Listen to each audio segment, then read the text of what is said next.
my lie worked. William genuinely believes that undeath is a gift.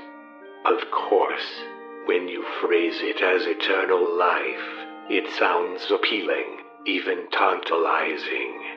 Even if our specimens are scarcely lucid, and seemingly in tremendous agony. No. That is a fate I would rather avoid. Life is useless, even detrimental, when suffering is abundant. The ancients referred to the process of eternally living through immense suffering as hell. Years ago, I would have scorned at the concept of hell even existing. But now that I have proven the existence of incorporeal soul matter, an afterlife must exist. Where do lost souls go? What lies beyond the threshold of death? I don't know. But I aim to prove that death simply doesn't exist. This universe is critically misunderstood. Seldom is anything created, nor destroyed. Matter changes form constantly, but never ceases to exist, nor come into existence on its own. I aim to prove this with my experiments. Death is a fabrication, an archaic view of mortality based on primitive human assumptions. Matter cannot be destroyed or created anew. Any missing souls still remain within reality, in some other place. With obedient and sentient phantom beings, the barrier can be crossed, and then shattered. The immortality that these spirits have is worthless.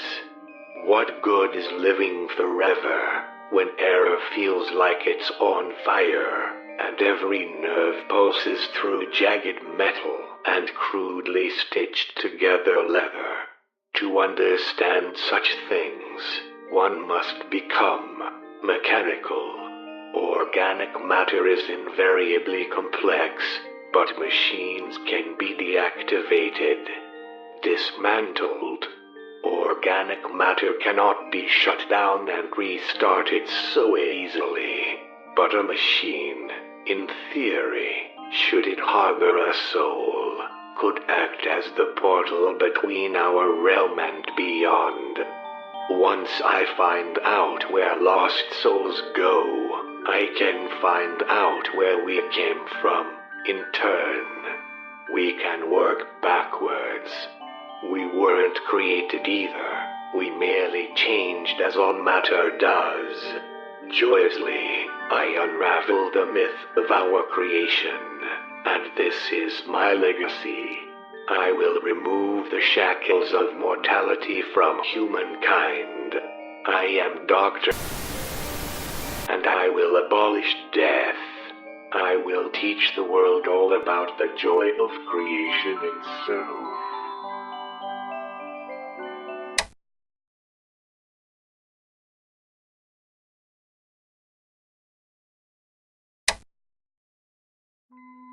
On opening night, William's suit failed during a dress rehearsal.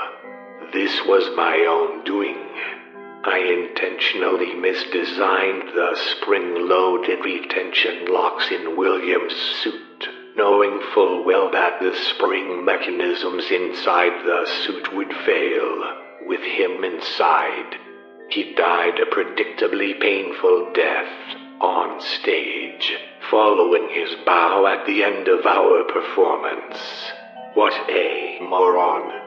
But the end result was fascinating, and an eventuality that I had never considered.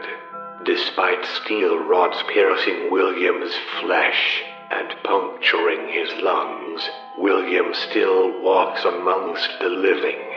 At first, I considered that William may be somehow immortal, but soon enough, I noticed a minor change in his physicality. William has done something that no spirit has ever done before. To my knowledge, he has repossessed his own corpse. My original intention was to give William a nudge later down the line, and have a then freshly deceased William take the blame for the kids that we abducted. But this result is far more interesting. William seems to be utterly devoted to me. My current theory is that he repossessed his own body out of desperation.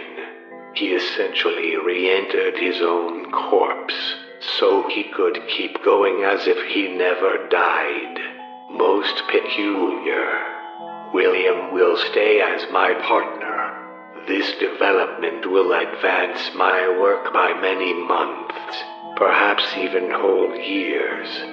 William's soul is both extremely unusual in the manner in which it possessed its vessel, but also in the fact that he has no idea what I've done to him, unlike the others.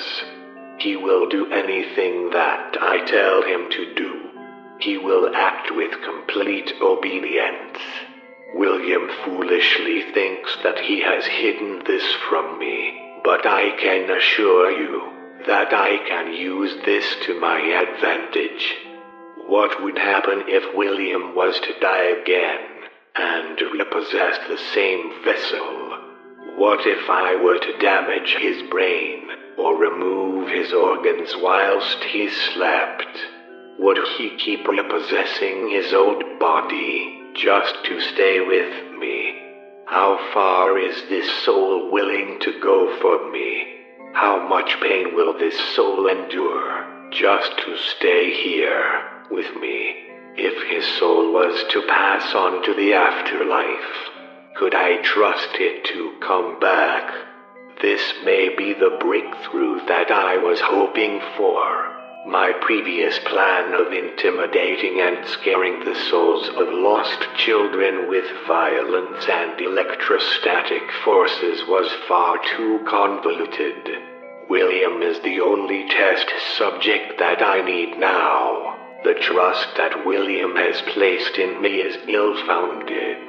Now, my work can truly begin.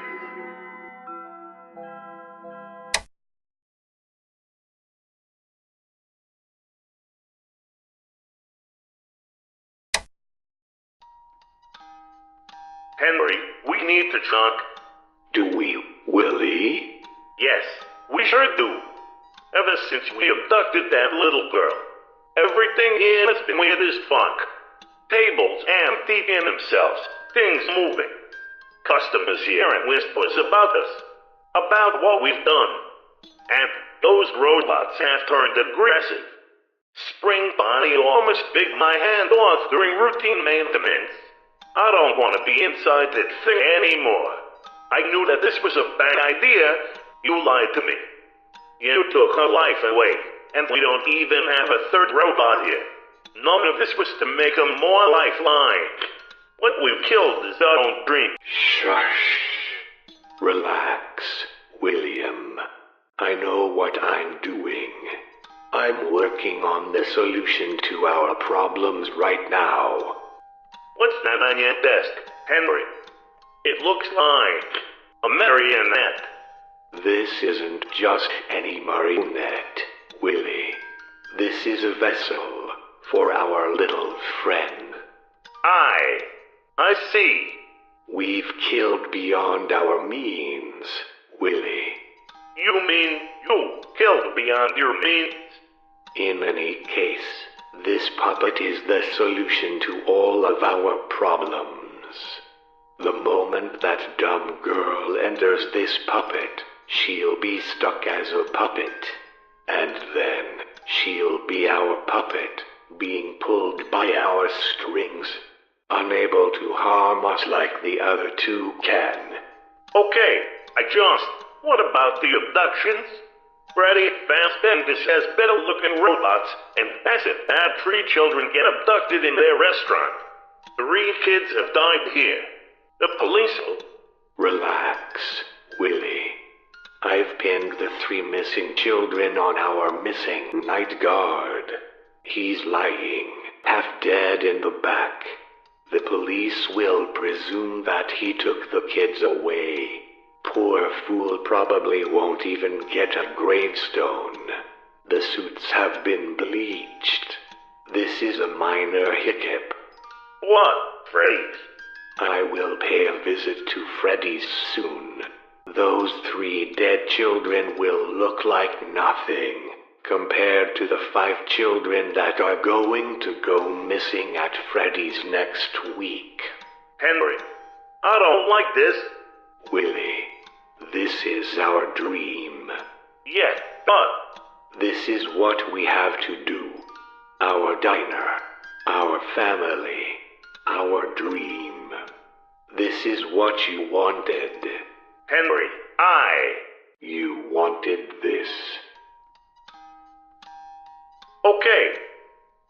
Now, go talk to the police. Make it out like that night guard was always a soulless creep. I'll finish this puppet.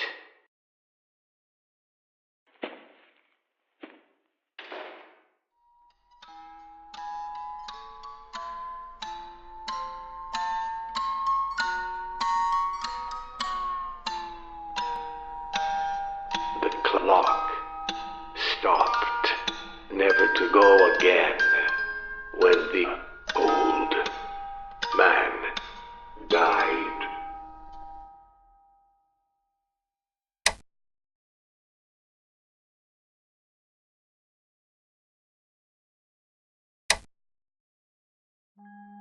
William has proven to be a most intriguing test subject. From my possessed animatronics, I've noticed that souls seem to be capable of retaining a limited amount of memories. Upon interacting with my victims, I realized that they seem to remember who I am, occasionally, and respond with defensive, animalistic aggression. Unfortunately, this memory doesn't seem to apply to all human behaviors, such as the ability to speak. Granted, Fredbear's lips are unable to curl into the shapes needed to imitate human speech. But William has not seen a single attempt to speak come from the animatronics during routine surveillance. Fredbear growled at him once, but that hardly counts. Thankfully, William has provided me with a way to quantifiably measure how much memory and what kinds of memory are retained in the soul. Once a month, I anesthetize William and remove one of his vital organs, or typically a portion of his brain. Usually, tissue from the frontal lobe, due to it being a generously accessible mass of neurological material. Surprisingly, William doesn't seem to be suffering from dementiated memory loss, but rather a shift in personality. His conscience is unburdening itself, and he has begun to ask substantially fewer questions about the ethics of our work. At any rate, at least I know a cure to William's incessant whining. I've begun to leave William alone with the animatronics at night.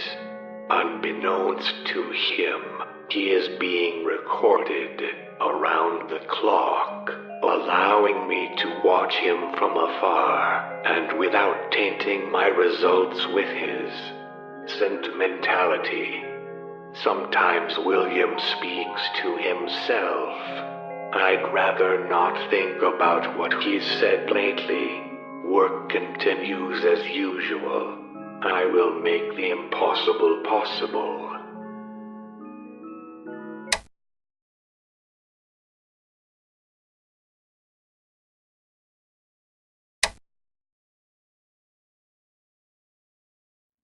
William is a useless excuse for a test subject. His crime has burdened my analytics, and he no longer shows any rate of change, even with entire internal organs being removed. Even without a heart, he is unchanging, unyielding. I made the mistake of telling him about my deceased son, David, and now William has run wild with the idea of replacing him, and for me to become the father that he never had.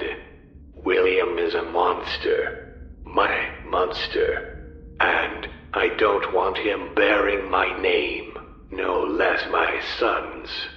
William cannot follow simple instructions, cannot control his emotions, and is too afraid to leave his own rotting vessel for even a second, even when incentivized with controlled shocks. I'm going to abandon William, leave him to mop up, back at the diner, under constant camera supervision. I need to properly gauge how he copes with abandonment. I will continue my work and claim victims in other Freddy's locations.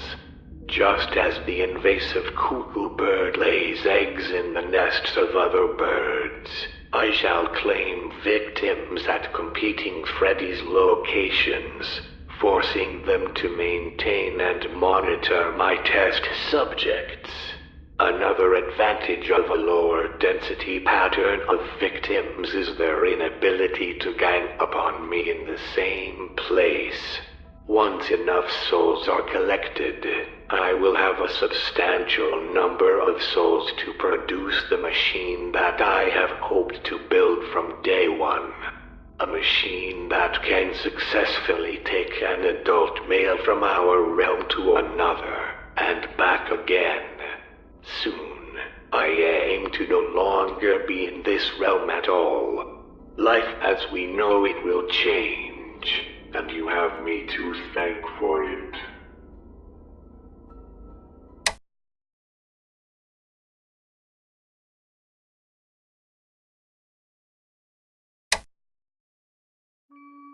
My research into the invariably complex nature of incorporeal soul matter has led to a promising discovery. It would seem that souls come in two types: clear souls and black souls. Clear souls seem to act as neutral spirits. So far, every single child that has died at my hand has produced a clear, desaturated spirit. These souls are relatively weak, containing little energy when contained within a vessel, yet still containing some form of free will and control of their respective vessels. Black souls, on the other hand, appear dark, like shadows. Black souls tend to be self-expressed in hues of purple and black. These souls, from my own observations, tend to manifest from adults. The magnitude of a soul's power seems to be determined by emotion itself. Children's souls are weak for this very reason. Children, having undeveloped brains, only hold on to certain emotions upon death. Fear being the main emotion. Adults, however, have a more sophisticated emotional palette.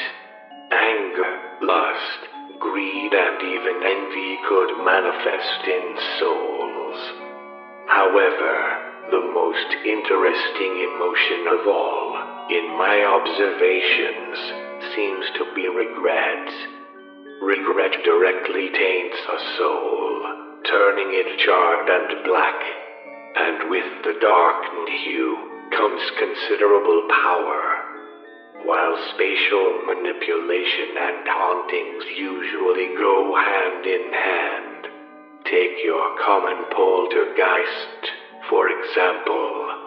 This manipulation is usually only strong enough to raise or launch matter. However, since the strength of a soul's power to manipulate its surroundings is determined by the emotion contained within it, one could argue that if a soul were to contain an intense enough regret, why, it might be able to engage in temporal manipulation. Could a soul reverse time through a physical manifestation of its own regret? Perhaps not. But should a soul contain an intense, unyielding regret, it may be able to travel between timelines, and indeed, enter the spatial vacuum between timelines. The soul's ultimate desire to turn back the clock. An interesting thought, but one sadly unrelated to my studies. Time is a merely misunderstood spatial dimension, and the discoveries I aim to make should transcend what we ought to know about space-time relativity. My research continues as normal.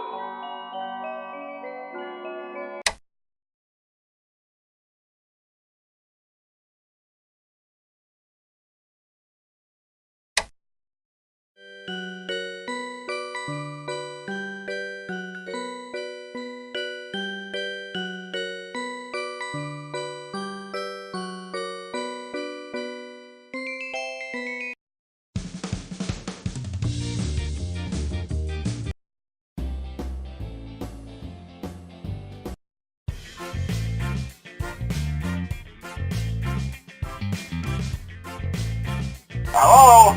Hello?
uh, um, uh,